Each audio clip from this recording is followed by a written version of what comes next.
Assurance.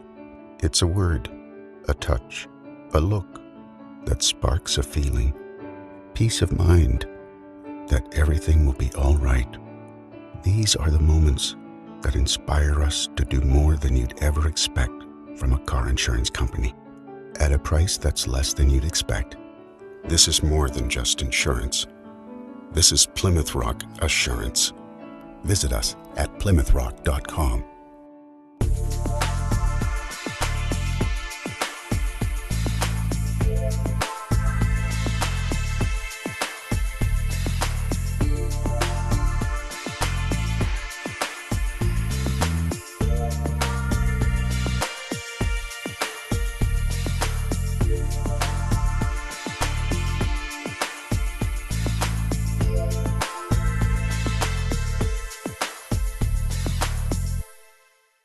Hi, my name's Casey Price, host of a brand new show called Everyday Elder Care.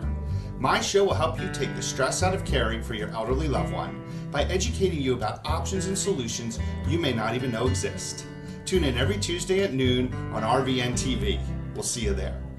Imagine the finest hand-selected USDA prime steak you'll ever have. The freshest line-caught seafood, our Wine Spectator award-winning wine list, and soul-satisfying desserts. Bring that together with the perfect date, the winning business deal, a memorable family celebration. Welcome to Rod's Steak and Seafood Grill in nearby Morristown, New Jersey.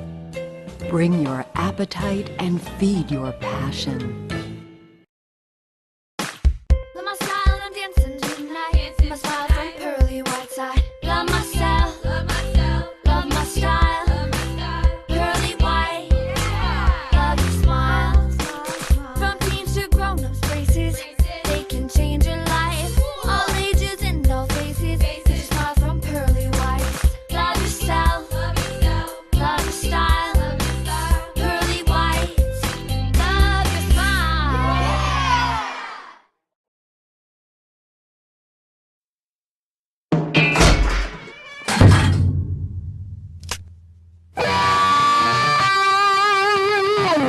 For independent living for seniors age 62 and over, People Inc. offers safe, maintenance-free apartments across Western New York.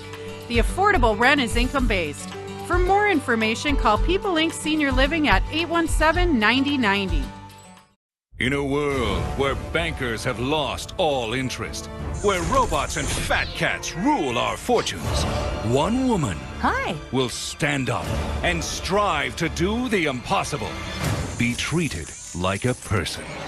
Friends and neighbors will join her quest. Ordinary people will band together against the forces of corporate greed. And together they will form Philadelphia Federal Credit Union, already in a neighborhood near you. Assurance. It's a word, a touch, a look that sparks a feeling. Peace of mind that everything will be all right. These are the moments that inspire us to do more than you'd ever expect from a car insurance company at a price that's less than you'd expect. This is more than just insurance. This is Plymouth Rock Assurance. Visit us at PlymouthRock.com.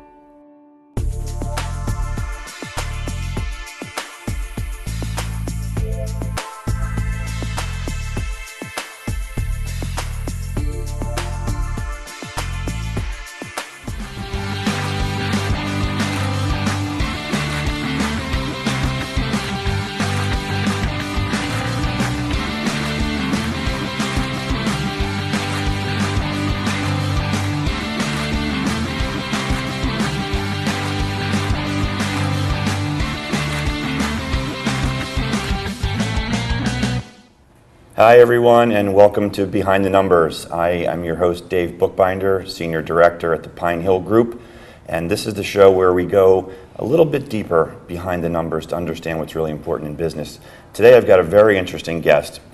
He's a Vice President of Shelter Structures, and his name is Gregory Jones. Gregory, thanks for joining us. Sure. Before we dive into your background, which is absolutely fascinating, tell the audience a little bit about Shelter Structures and what your role is there. Right. Shelter Structures is a company that makes steel-framed, fabric-covered structures. Effectively, we can cover any process. And so oftentimes you'll find companies that have a process that needs to be covered because, for example, aircraft, they do better when they're housed as opposed to having electronics baked in the sun all day long. So we come in, we work with the customer as a design build firm, we engineer to the environmental loads that actual location will see, and then we'll build them a shelter that can withstand the wind forces, the snow loads if that's appropriate, and and that allows that customer now to not have the environment as a distraction with what they're doing to go about their core business each day. Yeah, I think we've got some images to show of what you're talking about here, if I'm not mistaken. So I don't know if we can roll those now and have Greg just talk a little bit about what we're looking at. Yeah, so real quick, that's a composting facility, about 50,000 square feet that we did down in Florida. So that's in a hurricane wind zone area. So all using hot dip galvanized steel, all using heavy duty architectural fabric. That's a job where the customer wasn't really certain what they were going to do, and so we worked with them to help develop that design down there. About 470 feet long, about 40 feet high at the back for that one. That's just another angle. It's a similar property, also a composting facility. And again, that's in a case where you can see we work with them to help them develop their heating, ventilation needs in terms of, you can see the louvers on there, the big fans on there. That drives needs for makeup air and things like that. So it's a whole lot more complicated than a tent, which people tend to think of them as. Oh, yeah. So that's just an inside view there showing all of the processing that they're going to do there in the future. Warehousing space there. So the neat thing there, unfortunately the lights are on, but without the lights, even in the daylight, you get enough light inside there to allow workers to proceed about their daily job without needing that. So you can save that electricity, and create that nice ambient light experience inside a translucent fabric shelter. And these are all weather resistant, obviously. Sure. Yep. This is a neat shelter we did. It's a private sector organization building an airship. So that shelter there is 300 feet long. It's 90 feet high. So the wind loads, you can imagine, get pretty strong up at that height. And if you jump to the next picture, you can see there that last part of that building actually rolls on a track about 300 feet long. That's a project where we worked with the customer. For budget reasons, they chose to not use a traditional aircraft door, so we actually have that shelter that will open up, and that allows them to pull their airship out. And that's still in process. Our portion of it is effectively done. I can't wait to see the customer actually bring their process to life, using our shelter. And what's the time to completion once you get started on one of these things typically? Right, we typically will do about 4 weeks worth of design and engineering, and then you'll see somewhere between anywhere 8 to 12 weeks in terms of acquiring the materials and fabrication. And so, for example, the big shelter there took about 2.5 months from the time we showed up on site to finish that out. And then, as always, there's some punch list items that take a little longer, but substantial completion for that was in about 2.5 months. Good stuff. One of the things that really excited me about having you on the program is your background. Mm-hmm. So I've known you for a while now, and I'm going to let you tell the audience a little bit about your background, but just to kind of set it up a little bit. Former military, naval instructor, pilot, and also commanding officer, which in the military translates into basically a chief executive officer in the business world. And maybe there's a little misconception, but as a commanding officer, you're responsible for obviously managing teams like a CEO might, but also budget responsibility. Talk a little bit about your background and those duties, if you will. Sure. I'm honored that you think that my background is so unique. There's just tons and tons of people out there that follow this pathway, and all of them are great people. It was a privilege to wear the uniform, and I got to do that for about 23 years. You are correct in terms of the commanding officer level. What I really like to talk about is accountability, and it really focuses accountability for anything and everything that your unit can do. And I shared briefly with you that literally the day of my change of command, we had an alcohol-related incident out in town. I didn't know the people yet, and yet I'm responsible for it, for dealing with the consequences of that and moving forward with it. In terms of the budgeting, We absolutely have responsibility for what I would call more like cost accounting. You know, you're given an operating target, a budget of money to operate your unit on, and you're responsible for accounting for that. You have a fairly decent leeway of where you slice and dice that budget to spend it. You know, it really is more about, again, I'll go back to that accountability word, that you need to be able to justify to your superiors and ultimately to the American people that you have spent the resources that you have been given to the best of your ability to accomplish the mission, which is always challenging to turn into, you know, like a 10Q or a 10K report for a stockholder, because you're measuring readiness, which, you know, until you find yourself challenged in that way, you don't really know whether or not you've measured up. But you know, there are some pretty good metrics out there that we train to, and you know, both in terms of maintaining our material and even more importantly, maintaining our sailors and then soldiers, airmen, Marines across the board. Okay, we're going to talk about some of the performance tools that I know you like to utilize a little bit later on in the conversation, but really want to start off at the top level. So CEO, commanding officer, it all starts with the strategic vision. So how do you marry the strategic vision components going from military into the business world? Well, one of the things that, you know, again, as I said, behind the scenes, you go through your career in the military and there's a lot of people who've come before you that have given you some really good ideas and tools to use. You know, for example, on day one, you're a division officer. Here are your tools, move forward and take care of your sailors in this case to do that. What you end up doing, though, is that as you get to the other side of that and you move into the private sector, you find that you still have the same situation. You have people that you're working for that have the same types of motivations, the same types of challenges, and the same thing that worked in the military, which is literally putting up a written strategic vision so that everyone, from your lowest sailor to your most senior person in your organization, they knew, what does this organization expect of me, even when there's no one here to ask, you know. So, and that same written cultural document that a private sector company has, that does the same thing. When your value creator has to make a decision and there's no foreman there looking over his shoulder or her shoulder, they have the guidance of what's going to best serve that company's strategic vision. Great. We've got to take a quick commercial break, pay a few bills. We'll be right back. Don't go anywhere.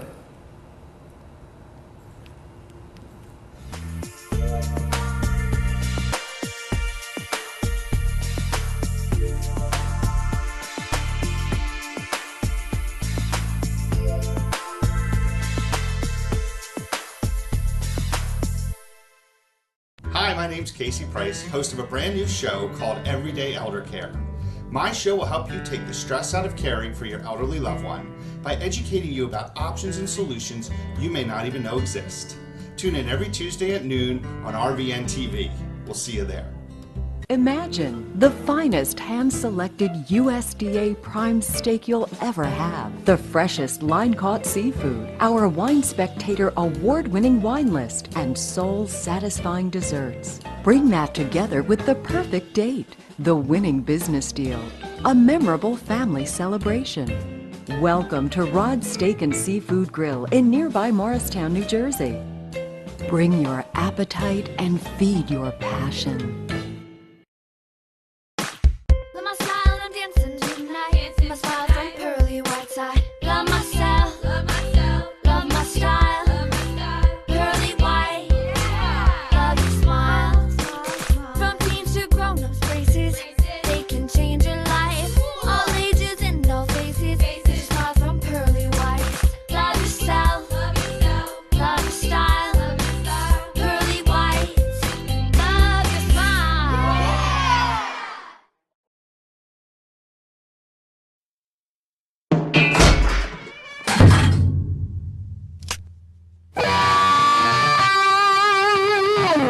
For independent living for seniors age 62 and over, People Inc. offers safe, maintenance-free apartments across Western New York.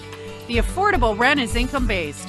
For more information, call People Inc. Senior Living at 817-9090. In a world where bankers have lost all interest, where robots and fat cats rule our fortunes, one woman will stand up and strive to do the impossible. be treated like a person.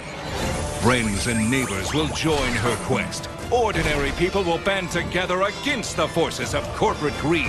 And together they will form Philadelphia Federal Credit Union, already in a neighborhood near you. Assurance. It's a word, a touch, a look that sparks a feeling. Peace of mind that everything will be all right. Hi everyone, welcome back to Behind the Numbers. I'm Dave Bookbinder. My guest is Greg Jones of Shelter Structures. This is the part of the program where we talk about the bottom line, where my guest gets to offer their tips, tricks, insights to things that business owners and business leaders can utilize. So Greg, I'm sure you've got a couple of tips that the audience would benefit from hearing. Sure, thanks, Dave. As I said earlier, when I left the military, I jumped into a graduate degree, and there I did an MBA and a master's in finance, and I ended up in operations and manufacturing. And operations and manufacturing is all about managing your people. So to do that successfully, I know you talk about that in your book, it has to be done transparently. It has to be done where the people feel that it's done fairly. So some of the tools that I use, literally I draw from my history in terms of personnel and performance management, getting to know the people. I call it my division officer's notebook homework. Personnel management. I have a form that works through whether it's a senior person or a junior person, but it measures them almost 360 degrees, both with their input to me as well as my input to them. And again, reference back to that strategic vision. So everything that's a metric that we're looking to achieve is focused back towards that. And I've seen it successfully. It's on the great side, it's helped train people to the next level of performance. On the maybe not so positive side, it has helped us avoid legal entanglements with sometimes adverse personnel actions. Gotcha. Before we go any further, I want to make sure that our audience knows how to contact you. You've got a lot of great insights. This program goes very, very quickly, but if anybody wants to contact you to pick your brain, sure. How can they contact you? LinkedIn is easy, Gregory Jones on LinkedIn, and my email address is gregoryianjones@gmail.com. You say that one more time, Gregory? It's gregoryianjones@gmail.com. And the phone number is 215-262-9164. So I'm always happy to share. I get excited about this kind of stuff, so I'm always happy to share those kind of ideas. And you'll grab a cup of coffee with anybody, right? Absolutely. Pretty much. Gotcha. Yes. Okay, so thank you for that. I've seen you have a little tool that you use. You talk about the performance measurement tools. Yeah. You've got something that you like to utilize and kind of alluded to it. Do you want to spend just a minute and talk about some of the key points around that tool? Well, I've got a couple of them, so now I'm not sure which one you're talking about. But hit them all. Okay, there you go. One of the most important things that I found is a lot of nobody gets up in the morning and says, I'm not going to do a good job, or I'm going to be less than a great team player. But we don't, and myself included, we don't always know how to best accomplish that. So if you can develop a dialogue with your people, and say, Dave, what do I need to do better? And I'm going to say, Dave, here's what I think you need to do better. And as the senior person, sometimes you get to sort of direct that. Again, hopefully it's done fairly and transparently. But if you lay those out in terms of the skills, everything from teamwork, professional competence, the ability to communicate, and you subjectively apply your best objective opinion to what can be sometimes subjective criteria. But especially if it's done as a group, a senior leadership group where yourself, the personnel's direct superior, so you begin to triangulate pretty accurately on what that person's performance is, and then you have to have a really honest conversation with them, and that's all it is. It's a conversation, so. It's honest, it's transparent. Yeah, you go in there, I'm not trying to make you feel bad. You're not trying to put one over on me. The goal here is that we're trying to meet the strategic vision. Yep. So let's talk a little bit about teams. All right. So teams in the business world, it's not an easy thing. And in your military career, obviously, teaming is critical, especially as a naval pilot. Organizations that are trust-centric tend to outperform other business. Obviously, as a naval pilot, you've got to trust your colleagues. Yeah. Talk about trust, teams, military business. Sure. Now I'll ask your gentleman to put that picture up if you can. In terms of that, yeah, you're absolutely right, Dave. First of all, it's not about the person. So the reason I put this picture up is I'm flying the airplane here. We're flying into Kwajalein Island. for all the Part 121 aviators out there will know we're not a stabilized approach here, but my crew trusted me. We rolled out on final and I lined up on the taxiway. So I brought this picture to illustrate my whatever it takes point, you know. You had mentioned if I'm a passenger on this plane at this point, I'm looking out the window and I can see the fish, I'm starting to pray. Exactly, but you know, you got to get it done. So that's a case where my crew trusted me. We brought the airplane in safely and had a great time and did what we needed to do. But you're absolutely right, and trust has to begin with the leader. You know, if you extend that trust to your people, yes, eventually you'll get burned somewhere, but most of the time not. You know, most of the time, as I said, most people don't get up in the morning and intend to do not a good job. Yeah, so it's important to trust first as opposed to wait for somebody to try and establish that trust.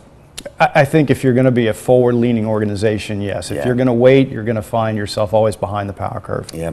So let's talk about another thing that's pretty hot topic in business leadership and strategy, and that's emotional intelligence. Mm-hmm. What do you think that really means? How do you get it, and how do you use it? Well, if you're like myself, you read a lot and you realize that it's not intuitive, but fortunately there's a lot of reading out there that you can do to learn about it.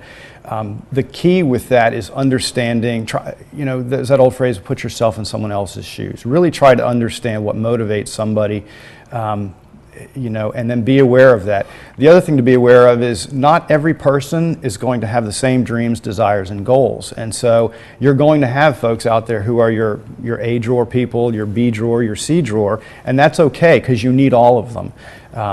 You know, the person that's going to be your great company spokesperson is probably not the person you want, you know, on a repetitive manufacturing line type process. Somebody who's very meticulous, focused, and attention to detail, that is a great place for them to be. And as the leader, you need to understand that, you know, that maybe not everybody, you know, what is it, the one about the, put the right people on the bus, you know, there's that business book out there. And put them in the right seat. Exactly. So, you know, you need to be emotionally intelligent enough to understand that your gut, you know, may not be the best place to look, you know, triangulate it a little bit, and then try to put those people where they're the most happiest. Again, focus back to your strategic vision. You know, you got to always give them focus.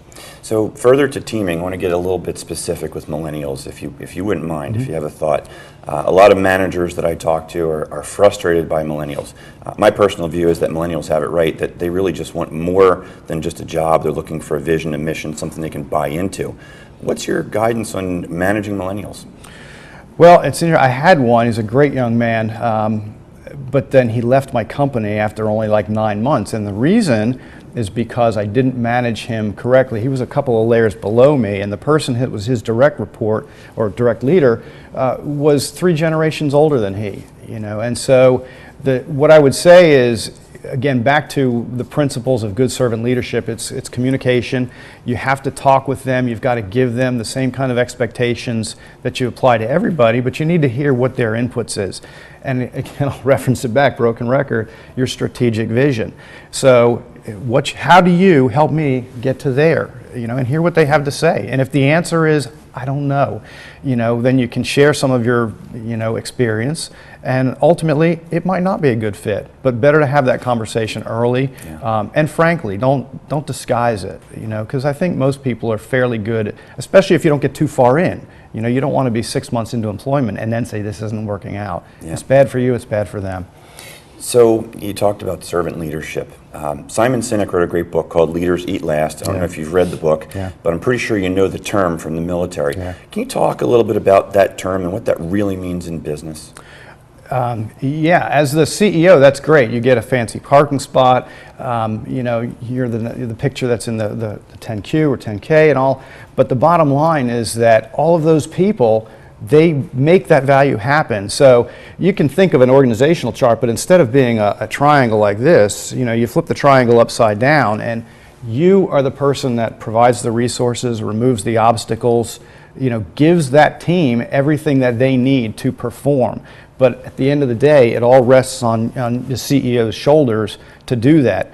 And that's a critical case of where walking the walk, you know, and Sinek talks about this a little bit, you know, for a CEO to say, hey, we're going to have this great human resources program, but I'm not going to participate.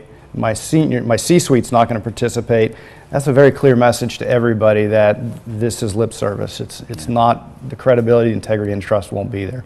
Yeah, let's talk a little bit about M&A. So, as you know, most deals don't actually afford the synergies that most buyers are trying to achieve. The data that I've read talks about that one of the big reasons is the integration of culture, the lack thereof.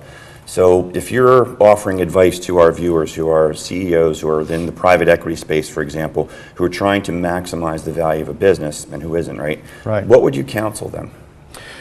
I mean, there are times when, again, if the search is for the dollar, the current practice works. But if the goal truly is to create an entity that is greater than the sum of its parts, just don't underestimate the challenge of the integration portion of it. And the best way to go about making such an integration successful is to directly engage with those people at all levels. You need to hear from them. Oftentimes, it's the person that's at the gemba that knows best how to improve the process.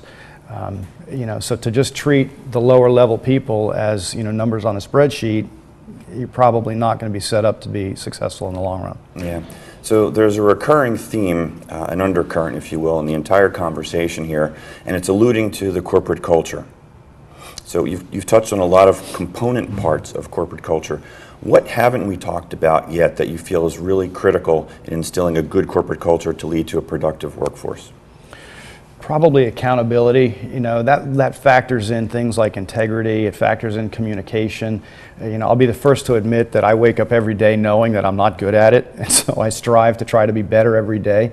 But when you're accountable for something, people understand that you're human too. You're going to make mistakes.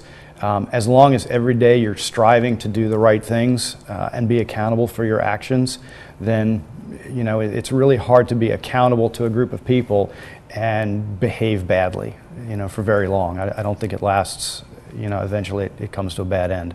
Yeah, so that's not just a part of a performance review that happens every X number of months. That's sort of a daily look in the mirror kind of thing, isn't it? Yeah, exactly. Yeah, so talk a little bit about that. What can a manager do to try and instill the accountability component, but I guess more importantly, the candid communication? It all comes back to trust, right? Because it's got to be a really tough conversation if you're a young employee or even an older employee, and you're going to walk into your manager and have that kind of open dialogue where you're admitting weakness. Sure. So that kind of a dialogue is going to come later in the process. Folks are going to step back, as I said, from the CEO's step. You've got to sort of make that first initiative to trust. There are ways to do that, to allow people to provide you that feedback. The easy one everybody always thinks of is the CEO's suggestion box. What's critical is that the information that goes into it has to be publicized, regardless of how negative or how bad it is, because as soon as it's not, whoever it is, they've got their little group of people, and they're going to say, hey, I submitted something and it just sort of went into the black hole. So as a CEO, you're going to hear some things that you're not going to like, but you're also going to see things that you do. But more importantly, no one in your organization is going to be able to say that I submitted a suggestion and it just got flushed.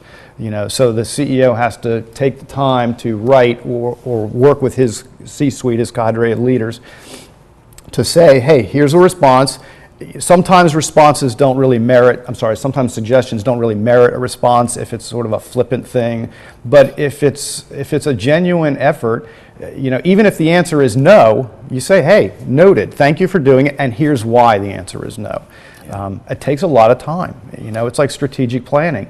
Almost every one of your viewers, I know, always does, it's high on our list of things to do, but it's probably one of the last things that a lot of people actually take the time to do, because there's always a pressing urgency of the day that seems more important. Right, yeah, we're all putting out fires. But it's not just that the suggestion box is going to get full, but now in the day of the online boards and so forth, people will post the anonymous reviews of your business and damage your reputation. Right. So I'm being told that we're running out of time here. Okay. It went really, really fast. Always insightful chatting with you. I thank you for joining us. Hope to have you back again to continue the conversation. There's a lot of things we didn't get to cover today. Sure. So today my guest was Greg Jones of Shelter Structures. I'm Dave Bookbinder of Pine Hill Group, and this is Behind the Numbers. We'll see you again next time.